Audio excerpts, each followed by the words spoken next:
Hi students, good morning. நம்ம இன்னைக்கு இந்த வீடியோல class 10 science first lesson laws of மோஷனோட லாஸ்ட் பார்ட் தான் பார்க்க போறோம். ஸோ இதில் நம்ம என்ன டாபிக் டீல் பண்ண போறோம் அப்படின்னா வந்து மாஸ் அண்ட் வெயிட். ஸோ மாஸ்னா என்ன அப்படின்றது ஆல்ரெடி நம்ம நிறைய வாட்டி பார்த்துருக்கோம். ஸோ இப்போ ஒரு வாட்டி பார்க்கலாம். மாஸ்ன்றது ஒரு பாடியோட பேசிக் ப்ராப்பர்ட்டி. அது மட்டும் இல்லாமல் mass of a body is defined as the quantity of matter contained in the body. அதாவது ஒரு பாடியில் எவ்வளோ மேட்டர் எவ்வளோ இது இருக்குது கண்டென்ட் இருக்குது அப்படின்றது தான் வந்து மாஸ் அப்படின்னு சொல்கிறோம். இதோட யூனிட் என்னன்னு பார்த்தீங்கன்னா வந்து கிலோகிராம். ஸோ இப்போ பார்த்தீங்கன்னா நம்ம டே டு டே லைஃப்பில் மாற்றி சொல்லிட்டு இருக்கோம். மாஸை தான் வெயிட் அப்படின்னு சொல்லிட்டு இருக்கோம். ஸோ இப்போ வெயிட்னா என்னன்னு பார்க்கலாம். Weight of a body is defined as the gravitational force exerted on it due to earth's gravity alone. அதாவது இப்போ நம்ம பாடியில் வந்து எர்த்தோட கிராவிட்டி ஃபோர்ஸு எந்த அளவுக்கு புல் இருக்கோ, நம்ம பாடியில் கிராவிடேஷனல் புல் இருக்கோ, அதை தான் வந்து வெயிட் அப்படின்னு சொல்கிறாங்க. ஸோ இது weight is equals to gravitational force பார்த்துட்டோம். கிராவிடேஷனல் ஃபோர்ஸ்க்கு என்ன ஃபார்முலா அப்படின்னு இப்போ தான் பார்த்தோம். m இன்டூ ஜி, அதாவது mass into acceleration due to gravity. So acceleration due to gravity வந்து லாஸ்ட் வீடியோவில் வந்து 9.8 நம்ம பார்த்தோம் இல்லையா. ஸோ அதுதான் சொல்லியிருக்காங்க. ஸோ இங்கே வெயிட்ன்றது இப்போ என்னன்னு பார்த்தீங்கன்னா வந்து வெக்டார் குவான்டிட்டி, அதாவது வந்து அதுக்கு வந்து மேக்னிடியூடும் இருக்குது, டைரக்ஷனும் இருக்குது அப்படின்னு சொல்கிறோம். ஸோ வெயிட் வந்து எப்போவுமே வந்து சென்டர் ஆஃப் எர்த்தை வந்து கான்சன்ட்ரேட் பண்ணியிருக்கோம். ஏன்னா acceleration due to gravity is always focused on centre of the earth. So அதனால் ஸோ இதோட எஸ்ஐ யூனிட் என்னன்னு பார்த்தீங்கன்னா வந்து நியூட்டன். அதே மாதிரி வெயிட் ஆஃப் த பாடி வந்து ஒவ்வொரு இடத்துல டிஃப்ரெண்ட்டாக இருக்கும். ஏன் அப்படின்னு பார்த்தோன்னா வந்து நமக்கு வந்து மாஸ், அதாவது ஒரு பாடியில் எவ்வளோ மேட்டர் இருக்குது கண்டென்ட் இருக்குன்றது சேஞ்ச் ஆக போகுது. இப்போ 1 கிலோன்றது எங்கே போனாலும் 1 கிலோ அப்படின்னு சொல்லலாம். பட் வந்து ஆக்ஸலரேஷன் டியூ டு கிராவிட்டி அப்படின்றது சேஞ்ச் ஆகும். ஸோ ஆப்வியஸாக உங்களோட வெயிட்டில் சேஞ்சஸ் இருக்கும். அதுதான் சொல்கிறாங்க எர்த்தில் வேறு பாயிண்ட்ஸில் உங்களோட வெயிட் வந்து டிஃபர் ஆகும் அப்படின்னு சொல்கிறாங்க. ஸோ வந்து இப்போ பார்த்தீங்கன்னா வந்து அது வந்து due to gravity weight of the body வந்து கிராவிட்டியை டிபெண்ட் பண்ணியிருக்கிறதுனால போல்ஸில் வந்து ரொம்ப ஜாஸ்தியாக இருக்கும். ஈக்வட்டோரியல் ரீஜியனை விட போல்ஸில் வந்து ரொம்ப ஜாஸ்தியாக இருக்கும். ஏன்னா அங்கே வந்து கிராவிட்டி வந்து ஜாஸ்தி. இப்போ நெக்ஸ்ட் பார்த்தீங்கன்னா மூணில் பார்த்தீங்கன்னா வந்து அதோட கிராவிட்டி வந்து 1.625. இப்போ எப்படி எர்த்தில் வந்து 9.8 கொடுத்தோமோ அதே மாதிரி மூணில் வந்து 1.625 அப்படின்னு சொல்கிறாங்க. இது பார்த்தீங்கன்னா ஆல்மோஸ்ட் எர்த்தோட கிராவிட்டிலேருந்து 0.1654 டைம்ஸ் வந்து ஜாஸ்தி அப்படின்னு சொல்கிறாங்க. இப்போ ஒரு பர்சனோட மாஸ் வந்து எர்த்தில் இருக்குமோ 60 kg இருக்குது அப்படின்னா வந்து வெயிட் வந்து 588 நியூட்டன் தான் இருக்கும். அதே மூணில் பார்த்தீங்கன்னா 97.5 நியூட்டன் இருக்கும். பட் இங்கே பார்த்தீங்கன்னா வந்து மாஸ்ன்றது சேமாக இருக்கும், எர்த்தாக இருக்கட்டும் மூணாக இருக்கட்டும். பட் வெயிட்ன்றது டிஃபர் ஆகும். ஓகேவா ஸ்டூடெண்ட்ஸ், புரியுதா உங்களுக்கு? ஸோ இப்போ நம்ம நெக்ஸ்ட் என்ன பார்க்க போகிறோம்னா வந்து apparent weight. So apparent weight அப்படின்னா என்னன்னு சொல்லி பார்க்கலாம். ஓகேவா ஸ்டூடெண்ட்ஸ்? ஸோ இந்த பாடி இப்போ வந்து நம்ம பார்த்தீங்கன்னா ஜம்ப் பண்ணும்போதோ இல்லை நம்ம வந்து நம்மளோட பாடி வந்து மூமெண்ட்டில் மேலேயும் கீழே மூமெண்ட்டில் இருக்குச்சு, கண்டிப்பாக உங்களோட வெயிட் வந்து எப்பவும் போல் கான்ஸ்டண்ட்டாக இருக்காது. ஸோ வந்து ஆக்சுவல் வெயிட்டுக்கு ஈக்குவலாக இருக்காது. ஸோ அதை தான் வந்து அப்பரண்ட் வெயிட் அப்படின்னு சொல்கிறாங்க. ஸோ இந்த வெயிட் எங்கேருந்து வரும்னு பார்த்தீங்கன்னா கிராவிட்டியோட ஆக்ஷனாலையும் மற்ற ஃபோர்ஸஸோட ஆக்ஷனாலையும் வரும். So apparent weight is the weight of the body occurred due to action of gravity and other external forces acting on the body. So ஒரு பாடி மேலே ஆக்ட் பண்ணுற கிராவிட்டினாலும் மற்ற ஃபோர்ஸஸ்னாலும் ப்ரொடியூஸ் ஆகிற வெயிட் தான் வந்து அப்பரண்ட் வெயிட் அப்படின்னு சொல்லுவோம். இது வந்து நீங்கள் வந்து இந்த லிஃப்ட்டில் போகும்போது அப்படிலாம் வந்து எக்ஸ்பீரியன்ஸ் பண்ணுவீங்க.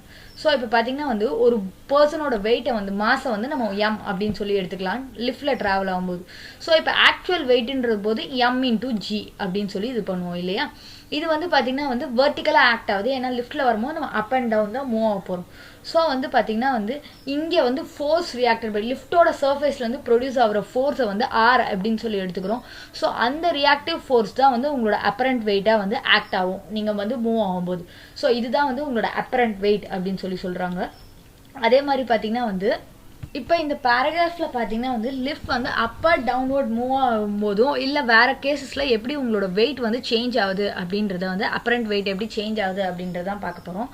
இப்போ ஃபர்ஸ்ட் கேஸ் பார்த்தீங்கன்னா வந்து லிஃப்ட் வந்து மேலே வந்து மூவ் ஆகுது, அப்பவர்டில் மூவ் ஆகுது வித் அன் ஆக்ஸலரேஷன் ஏ அப்படின்ற போது உங்களோட ஆர் மைனஸ் டபிள்யூ, அதாவது ஆர் வந்து உங்களோட ரியாக்டிவ் ஃபோர்ஸ் சர்ஃபேஸ் ஆஃப் லிஃப்ட்லேருந்து வருது, மைனஸ் டபிள்யூ தான் வந்து உங்களோட நெட் ஃபோர்ஸ், அதாவது உங்கள் வெயிட்லேருந்து வர ஃபோர்ஸ். இது ரெண்டுத்தையும் மைனஸ் பண்ணி வரதான் வந்து நெட் ஃபோர்ஸ். அந்த ஃபோர்ஸோட ஆக்ஷன் மட்டும் தான் உங்கள் பாடியில் இருக்கும்.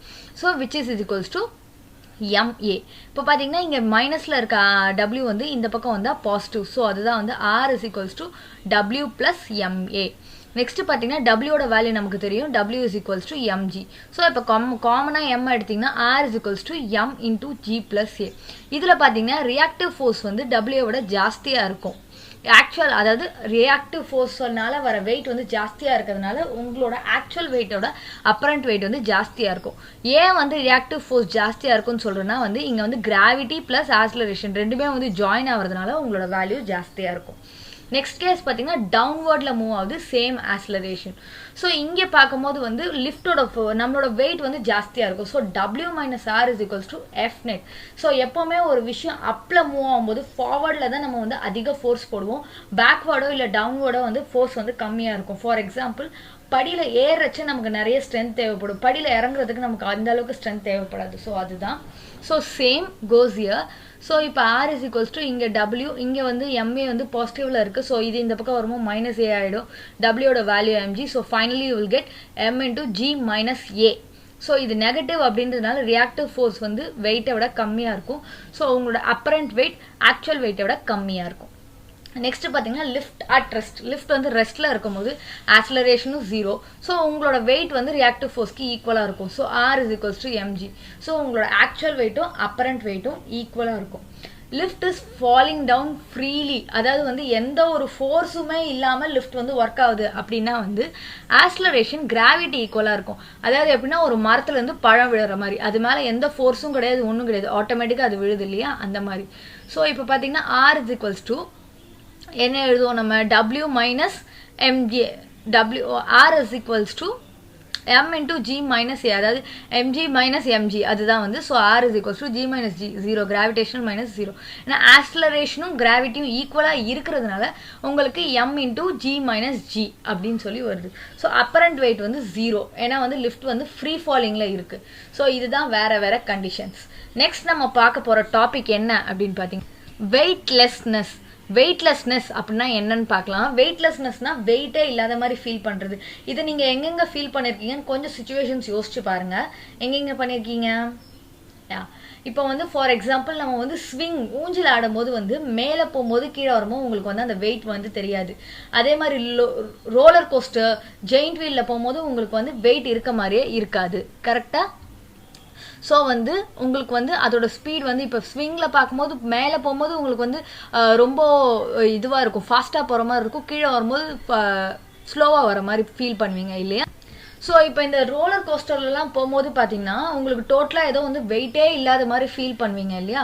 ஸோ இந்த ஃபினாமினனை தான் வந்து வெயிட்லெஸ்னஸ் அப்படின்னு சொல்கிறாங்க. ஸோ இது எதனால அப்படின்னு பார்த்தீங்கன்னா வந்து ஆக்ஸலரேஷன், ஃபோர்ஸோட ஆக்ஸலரேஷனாக தான் வந்து உங்களுக்கு வந்து அந்த இது இருக்குது. அதே மாதிரி லிஃப்ட்டில் பார்த்தீங்கன்னா லிஃப்ட் ஸ்டார்ட் ஆகும்போது உங்களுக்கு பாடி வந்து வெயிட்டை வந்து லூஸ் பண்ண மாதிரி ஃபீல் பண்ணுவோம். என்ன அப்படின்னு பார்த்தீங்கன்னா வந்து பர்சன் வந்து நம்ம லிஃப்ட்டில் வந்து இப்போ நம்ம லிஃப்ட்டில் வந்து கீழே மூவ் பண்ணுவோம், லிஃப்ட் வந்து கீழே மூவ் ஆகும்போது நம்மளோட ஆக்ஸலரேஷனும் கிராவிட்டியோட இதுவும் ஈக்குவல் ஆச்சு அப்படின்னா, அதாவது ஏவும் ஜியும் ஈக்குவலாக இருந்ததுன்னா அதை வந்து ஃப்ரீ ஃபால் சொல்லுவோம். லாஸ்ட்டு அந்த டேப்லர் காலமில் லாஸ்ட் கேஸில் பார்த்தோம். ஸோ அந்த டைமில் உங்களோட அப்பரண்ட் வெயிட் வந்து 0 ஆகிடும். ஸோ இந்த அப்பரண்ட் வெயிட் 0வாக இருக்க கேஸை தான் வந்து வெயிட்லெஸ்னஸ் அப்படின்னு சொல்கிறோம். இதே இதுதான் உங்களுக்கு வந்து ஜெயிண்ட் வீல்லையோ இல்லை ஊஞ்சல்லையோ இல்லை வந்து ரோலர் கோஸ்டர்லையோ ஸ்விங்லையோ நடக்கிறது. ஸோ உங்களுக்கு வந்து அப்பரண்ட் வெயிட் வந்து லாஸ் ஆகிறது தான் வந்து வெயிட்லெஸ்னஸ் அப்படின்னு சொல்கிறோம். ஸோ வந்து இப்போ பார்த்தீங்கன்னா இதில் வந்து மூவ் ஆகும்போது அப்வர்டில் மூவ் ஆகும்போது உங்களுக்கு வெயிட் கெயின் ஆன மாதிரி இருக்கும், டவுனில் இருக்கும்போது உங்களுக்கு வெயிட் லாஸ் ஆன மாதிரி இருக்கும்.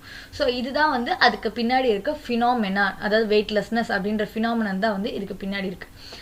நெக்ஸ்ட் பார்த்தீங்கன்னா வந்து நம்ம வந்து கேள்விப்பட்டிருப்போம் யூனிவர்ஸில் வந்து எல்லாரும் பறப்பாங்க அப்படின்னு சொல்லிட்டு. இஃப் யூ நம்ம பறக்கிறோம் அப்படின்னு அர்த்தம்னா நம்மளோட வெயிட் வந்து கம்மியாயிடுச்சுன்னு அர்த்தம் இல்லையா? இப்போ பறவைகள்லாம் வந்து பறக்குது அப்படின்னா வந்து அதுக்கெல்லாம் வெயிட் கம்மி. அதே மாதிரி பறக்காத பறவைகள் இருக்குது. இப்போ இந்த கோழியெல்லாம் வந்து பறக்காது, அதோட வெயிட்லாம் ஜாஸ்தியாக இருக்கிறதுனால தான் நம்ம அதை வந்து சாப்பிட்டுருக்கோம் இல்லையா? ஸோ வந்து வெயிட் பண்ணி சாப்பிட்டுருக்கோம். ஸோ வந்து லைட்டர் பாடிஸால் தான் வந்து பறக்க முடியும். ஸோ வந்து ஸ்பேஸ் ஸ்டேஷனில் பார்த்திங்கன்னா வந்து இதுக்கு அர்த்தம் என்ன அப்படின்னு சொல்லுவாங்கன்னா வந்து கிராவிடேஷனல் புல் வந்து 0, அதனால தான் வந்து நம்ம வந்து மிதக்கிறோம் அப்படின்னு சொல்லுவாங்க. பட் இது வந்து கண்டிப்பாக தப்பு அப்படின்னு சொல்கிறாங்க. ஸோ இப்போ நம்ம எப்படி லிஃப்ட்டில் பார்த்தோமோ லிஃப்ட்டோட ஆக்ஸலரேஷனும் கிராவிட்டியும் ஈக்குவலாக இருக்கிறதுனால அது ஃப்ரீ ஃபால்னு சொல்லி பார்த்தோம் இல்லையா? அதே மாதிரி தான் ஸ்பேஸ் ஸ்டேஷனில் இருக்க ஆக்ஸலரேஷனும் ஆஸ்ட்ரானட்ஸ், அதாவது வந்து ஆஸ்ட்ரானட்ஸ் வந்து நம்ம யூனிவர்ஸில் இருக்கும்போது வந்து அதனால வர கிராவிட்டியும் வந்து 0. ஆக்ஸலரேஷன் ஈக்குவலாக இருக்குது. அவங்களோட ஸ்பேஸ் ஸ்டேஷனில் இருக்க ஆக்ஸலரேஷனும் நம்ம ஆஸ்ட்ரோனட்ஸ் பாடியில் இருக்க ஆக்ஸலரேஷனும் ஈக்குவலாக இருக்கிறதுனால அது வந்து ஃப்ரீ ஃபாலிங் கண்டிஷனில் இருக்கிறதுனால தான் வந்து அவங்க வந்து ஃப்ளோட்டிங் கண்டிஷனில் இருக்காங்க. ஸோ இதில் பார்த்தீங்கன்னா வந்து ஆஸ்ட்ரோனட்ஸும் சரி ஸ்பேஸ் ஸ்டேஷன் ரெண்டுமே வந்து ஒரு வெயிட்லெஸ்னஸ் ஏரியாவில் தான் இருக்குது. அதாவது அந்த ஃபினாமினானில் தான் இருக்குது. பிகாஸ் அதோட அப்பரண்ட் வெயிட் வந்து 0 due to equal acceleration. So இதுதான் வந்து வெயிட்லெஸ்னஸ் ஆஃப் ஆஸ்ட்ரோனட்ஸ்க்கு பின்னாடி இருக்க ஃபினாமினான். ஓகேவா ஸ்டூடெண்ட்ஸ்? நெக்ஸ்ட் நம்ம என்ன பார்க்க போறோம்னா வந்து application of Newton's law of gravitation. அதாவது நியூட்டன்ஸ் லா ஆஃப் கிராவிடேஷன் நம்ம எங்கெங்கே யூஸ் பண்ணுறோம் அப்படின்னு சொல்லி பார்க்குறோம். ஸோ வந்து ஹெவன்லி பாடிஸோட டைமென்ஷன்ஸை மெஷர் பண்ணுறதுக்கு, அதாவது வந்து மாஸ் ஆஃப் எர்த், ரேடியஸ், ஆக்ஸலரேஷன்லாம் கால்குலேட் பண்ணுறோம் இல்லையா, அதெல்லாம் ரொம்ப அக்யூரேட்டாக கால்குலேட் பண்ணுறதுக்கு நமக்கு நியூட்டன்ஸ் லா ஆஃப் கிராவிடேஷன் வந்து யூஸ் ஆகுது. ஸோ இது மூலியமாக தான் வந்து நம்மளால் பிளானட்ஸ், நியூ ஸ்டார்ஸ் எல்லாமே வந்து கண்டுபிடிக்க முடிஞ்சுது அப்படின்னு சொல்லி சொல்கிறாங்க. அதே மாதிரி பார்த்திங்கன்னா வந்து மோஷன் ஆஃப் ஸ்டார்ஸில் வந்து இர்ரெகுலாரிட்டிஸ் இருக்குது. அதாவது என்ன அப்படின்னு பார்த்தீங்கன்னா வந்து ஸ்டார்ஸ் மூவ் ஆகும்போது இர்ரெகுலர்னால் எந்த ஒரு ரெகுலாரிட்டி, அதாவது லீனியராகவோ இல்லை யூனிஃபார்மோ எதுவுமே இல்லாமல் அங்கங்கே அப்படியே ரேண்டமாக மூவ் ஆகிறத வந்து வாபிள் அப்படின்னு சொல்லி சொல்கிறாங்க.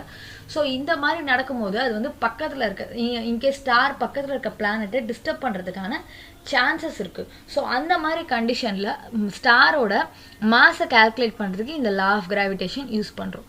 நெக்ஸ்ட்டு பார்த்தீங்கன்னா வந்து இதில் பார்த்தீங்கன்னா வந்து ஜியோட்ராபிசம்னா என்ன? ஜியோட்ராபிசம்னா என்ன? தண்ணியை நோக்கி ரூட் வந்து மூவ் ஆகிறதா வந்து ஜியோட்ராபிசம் அப்படின்னு சொல்லி சொல்லுவோம்.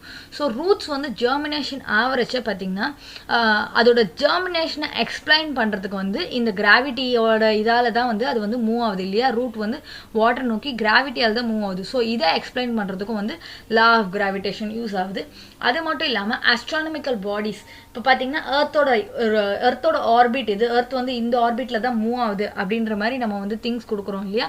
ஸோ இதை ப்ரெடிக்ட் பண்ணுறதுக்கும் உங்களுக்கு வந்து இந்த லா ஆஃப் கிராவிடேஷன் ரொம்ப யூஸ்ஃபுல்லாக இருக்குது அப்படின்னு சொல்லி சொல்கிறாங்க.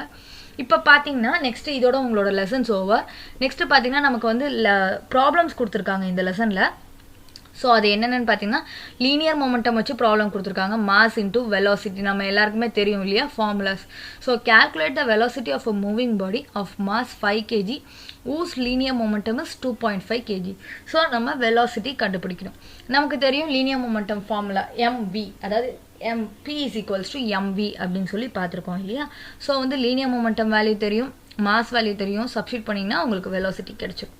Next பார்த்தீங்கன்னா a door is pushed at a point whose distance from edges is 90 cm with a force of 40 N. Calculate the moment of force.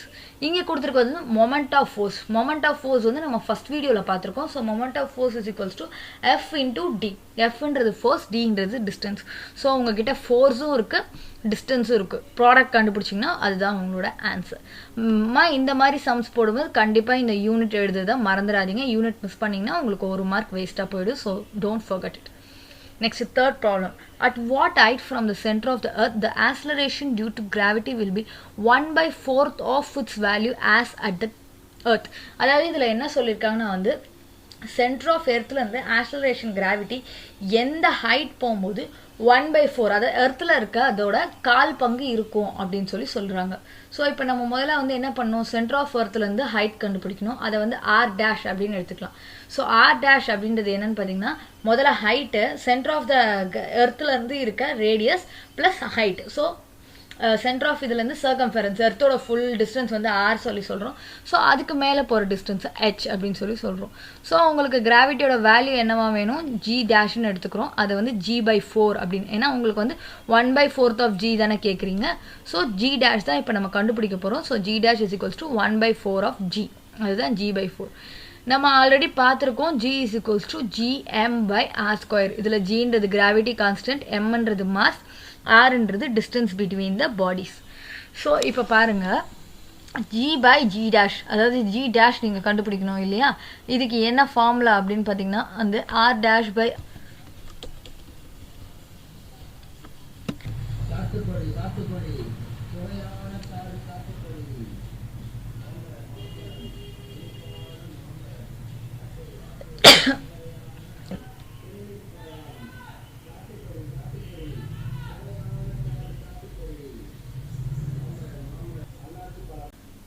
So so இப்போ இந்த சம்மில் g by g dash is equals to r dash by r whole square. இப்போ இந்த g by g dash எப்படி வந்தது அப்படின்னு பார்த்தீங்கன்னா உங்களுக்கு தெரியும் g is equals to gm by r square. So அப்போது gm by